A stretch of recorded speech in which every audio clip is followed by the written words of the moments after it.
So this is a brand new facility. It offers a nature center that will be open year-round for the public to view.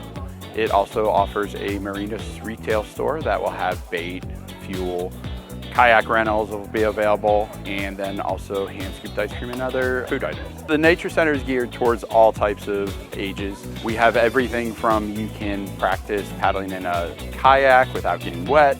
You can smell the different scents that are in the nature. You can see what the local prairie animals eat and where they live.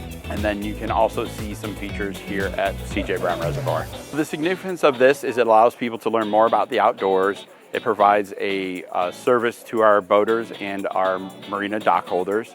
And then lastly, it provides our naturalists a building to operate out of. One of my favorite things about opening these types of facilities is seeing the finished product. All the construction debris is gone, the people are here, they're actually enjoying the exhibits. So when people come in and they light up and they say it looks great and they love it, it's much better than what was here, that's the absolute best thing in my opinion.